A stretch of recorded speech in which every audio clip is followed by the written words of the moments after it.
So what's our key term? We're going to utilize that alphabetical index.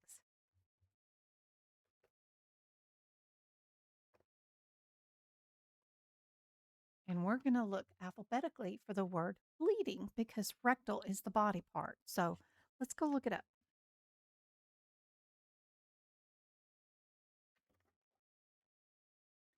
When we get to bleeding, our bold term tells us to also see hemorrhage if we need to, right? We also have bleeding up to the top in our header. Now we can go down and look for body parts.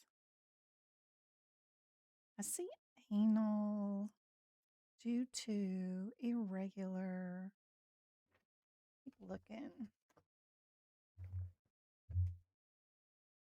Back over here.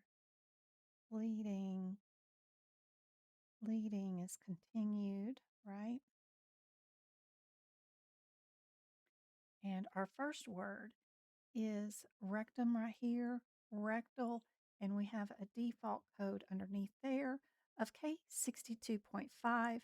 If it happens to be a newborn, we will need to be in the P section, but this is not a newborn. This patient is 50 years old. So K62.5. Let's go look at our K62.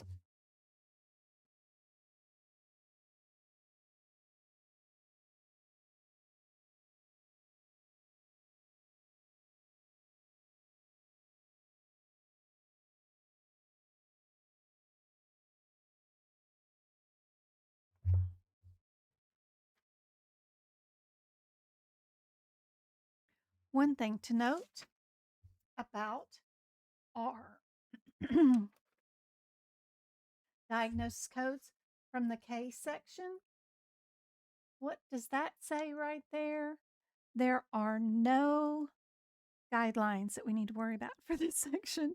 So we love us some K codes for sure.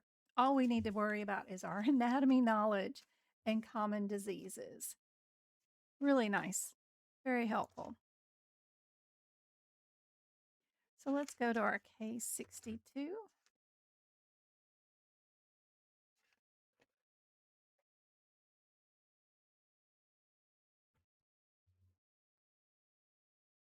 K62 is under other diseases of the rectum, right?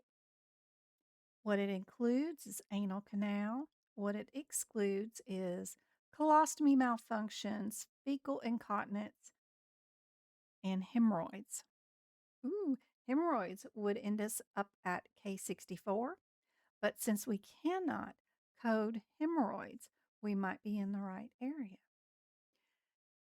K62.5 is hemorrhage, which is the same thing as bleeding of the anus and rectum, right?